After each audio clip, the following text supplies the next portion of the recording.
And so the further we get into these 17th, 18th, and 19th century English roundhand letter forms, the more I start to realize that I actually need a lot more paper. Because, of course, when you start having these huge, swooping, swash-like shapes at the base, and all around the letters. So this is the page I'm going to start on today with you. As you can see, some of the shapes are really, really expressive and explosive. So last week we looked at this beautiful page of letter forms. So I'm going to move ahead from this copper, because let me just show you that copper. So that's the Caliro sort of dark copper, which is really beautiful. I'm going to go back to ink because it's a little bit difficult trying to manage the mixing of the paint as well as trying to get the letter forms working as well and flowing quite easily. Now, as I said at the start of this section, the letters change quite a lot. There's a lot more flourishing. So I am going to need a little bit more space, and I'm also going to be a lot more conscious of the fact that these shapes require a lot of muscular movement and whole arm movement and space. So instead of, so let's look at this A. So you can clearly see this takes up 1, 2, 3, 4 6mm heights, but there's a further 5 6mm heights at the bottom. So I'm going to be a little bit more conscious of working with the nib.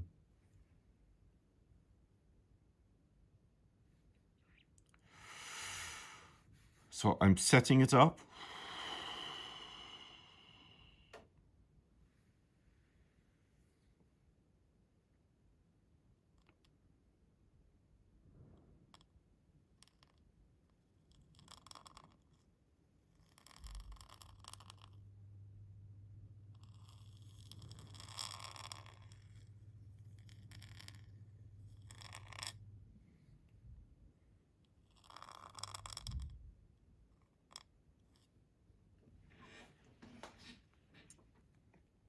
Another variation. So notice I'm on the 55. I'm going to change that. And I'm also going to change the axis of the tool. Oh, right. I've just looked at the letter again to work out what's going on.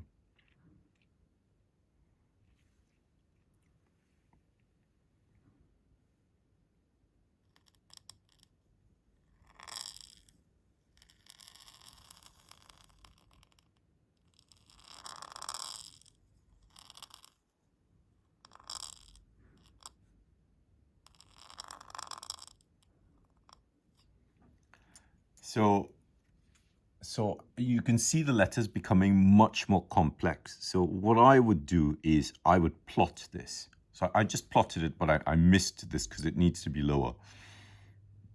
So that's the starting point. You want to go up and over and down and through the middle. So I'm just putting a little dot there just to aim for.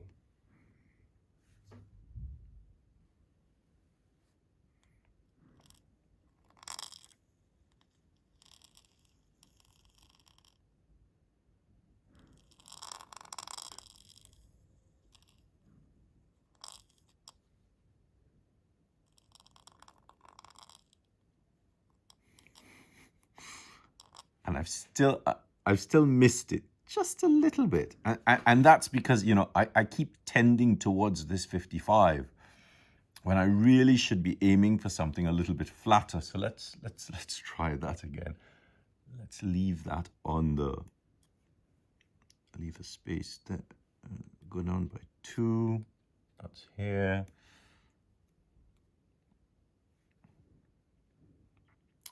Right. One of the other things that I found really useful is dotting in the shape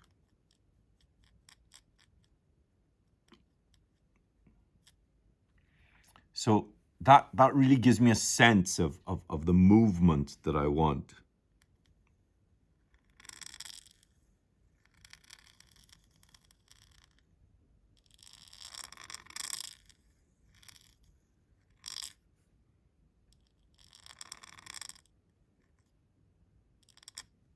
So that's more what I'm aiming for. So you really get a sense that the letters are becoming a lot more complicated, and the movement and the pace. You know, I really hate using that word speed. Movement and the pace of the writing is very, very different, and I'm even finding that the way I'm modulating my voice has changed as well, because the sort of structure embedded within the letter, be it rhythm, pace, tempo, it's much slower. It's much more considered, and I'm having to think more. So I'm having bigger breaks in the way that I'm breathing and sort of approaching the writing. It's much more considered than the smaller letters, because of course there's a lot more happening. So let's move on from these, because I'm actually feeling a little bit of trepidation.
And notice that in this A, I've had a little bit of pressure, release and pressure, because it's in such a small area, you can't really see it that much.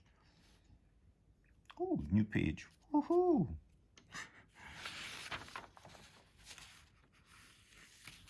There's so many of these pages to get through. And I'm still continuing the research.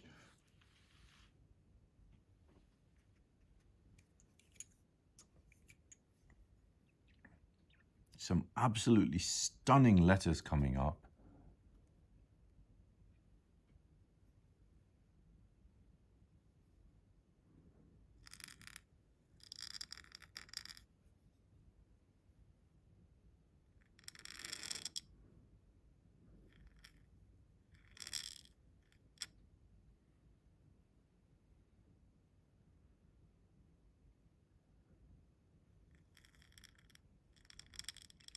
I've really sort of fallen in love with this E, which is essentially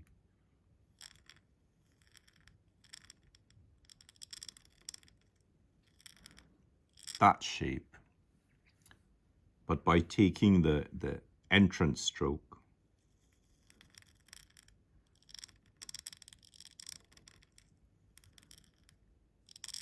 and you get this real sense of space. You get this beautiful shape, and then you have this trumpeting, this sort of funnel to tunnel to funnel, you know, sort of like an Einstein-Rosen bridge, right? And you can really see the physics behind the letters.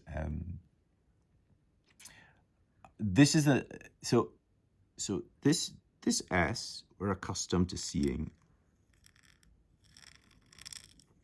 So again, I've placed the stem, the line of universal beauty, on the 55, and historically, they tend not to rest it on the 55. So again, that's a 55 there, and this is off at a slightly different angle. And there's so many variations in these S's.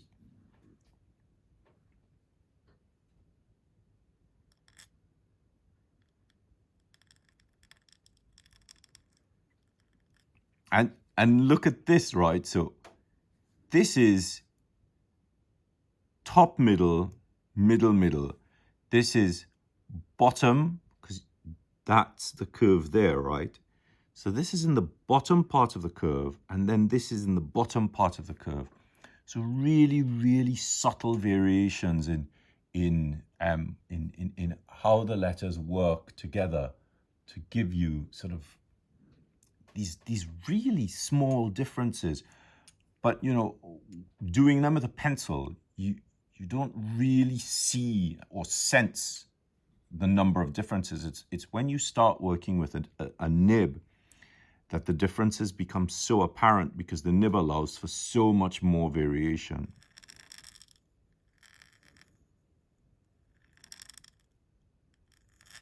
So that's a D.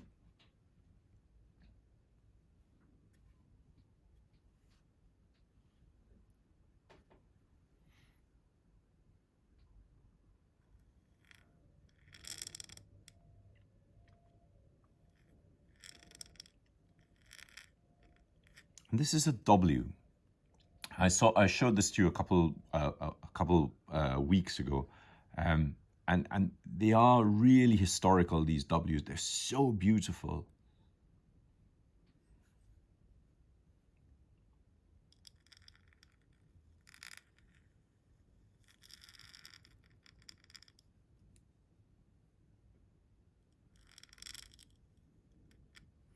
That's such a beautiful T. So if we wrote you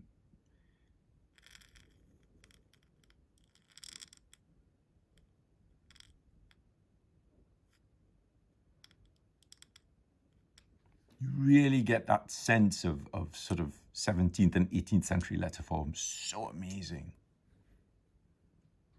And you have to be really conscious of, you know, so I've differenced the height of the ascender to the capital. And I'm being really conscious of the space and the lightness. Notice, you know, if I really pressed on this nib, that's the width of the line I would get. So I'm not pressing that hard. I'm just really sort of enjoying the writing.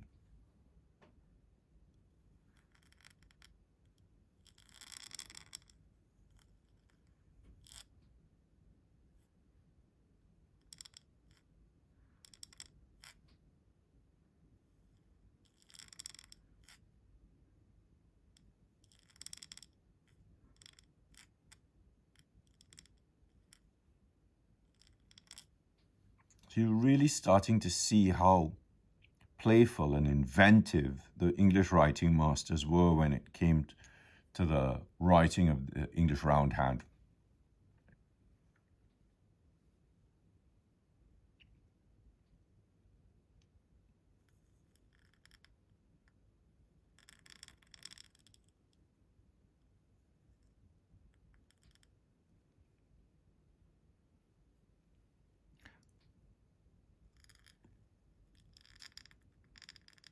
And I'm looking at my notes and I'm like, what's happening here? So the letters are,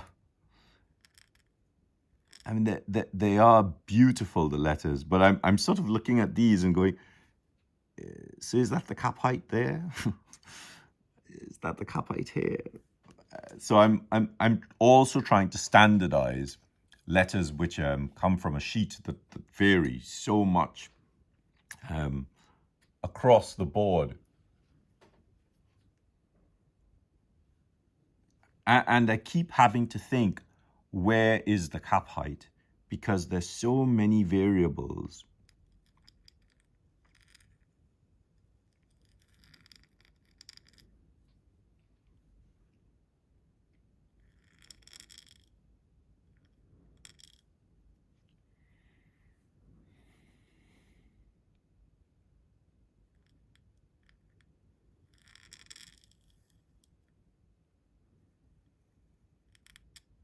I love this shape. I really, really love this shape. In fact, I've taken to using this L for a lot of the letters that I've been writing.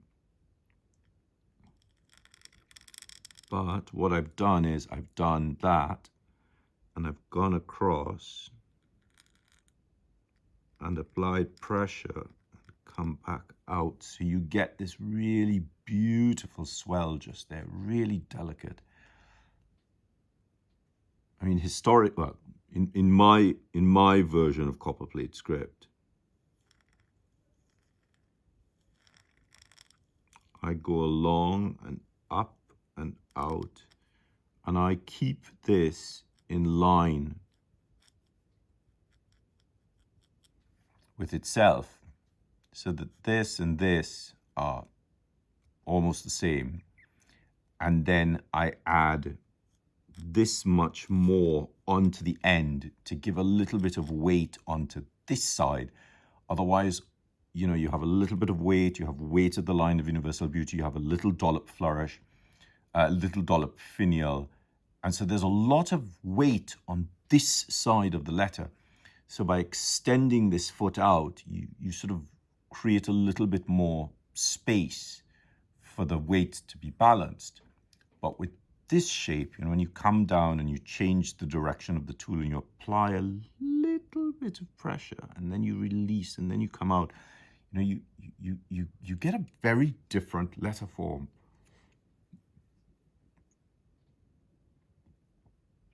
Oh, this is one of my favorites.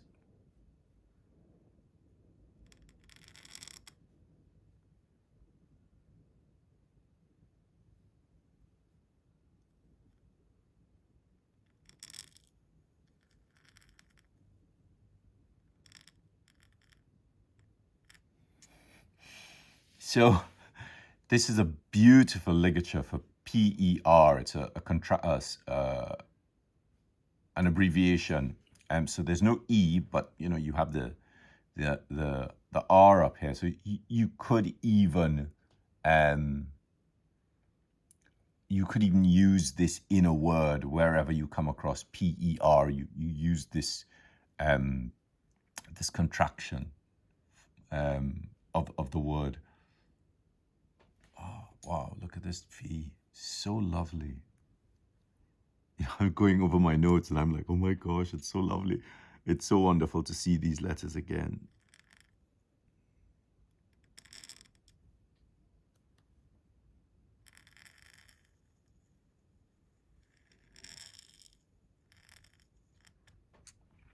That is just amazing. So, you know, imagine writing, you know, Vincent, and, you know, you have INC and T there, and then you have enough space to then write went to the market or something. So there's this sort of, there's this sense of space that is really, really beautiful in these letters. And, you know, I sometimes think about how writing worked in a particular period.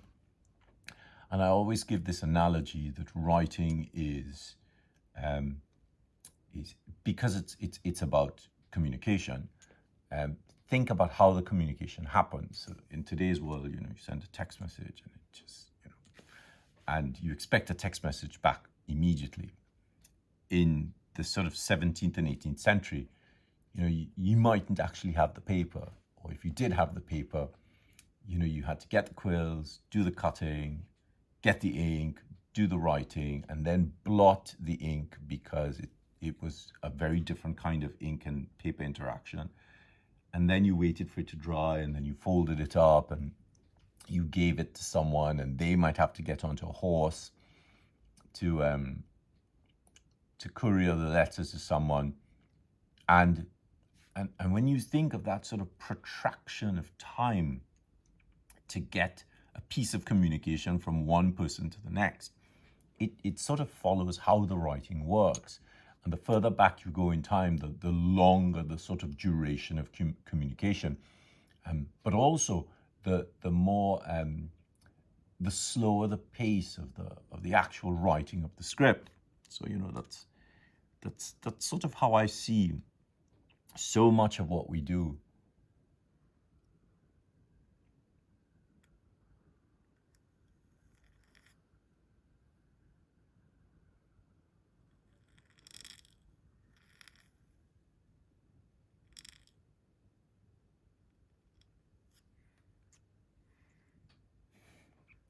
at the end of the of the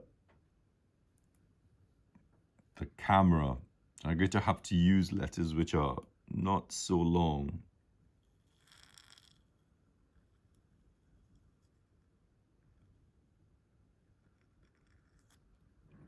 And this is a great sort of practice, because you would normally press there.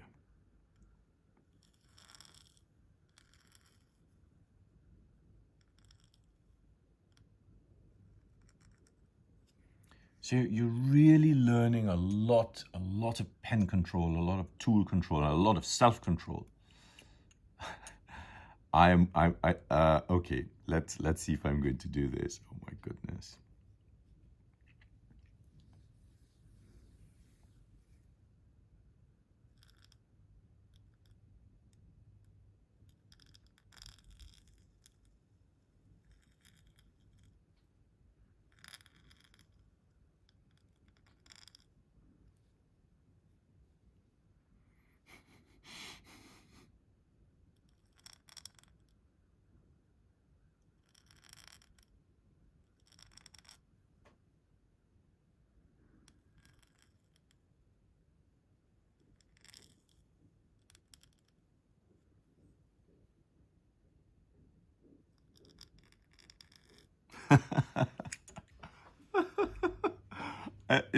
The problem is I am actually at the extent that I can move the pad up, and this W needs so much more space. I think what I'll do is I'll start with this line the next time.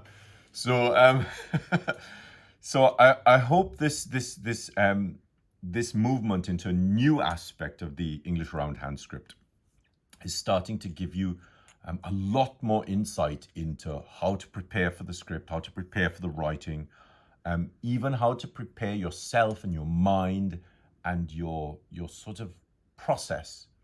And by that, I'm not even talking about the tools. I'm talking about, you know, your breathing and your sort of mental calisthenics. You know, how are you thinking about the letter?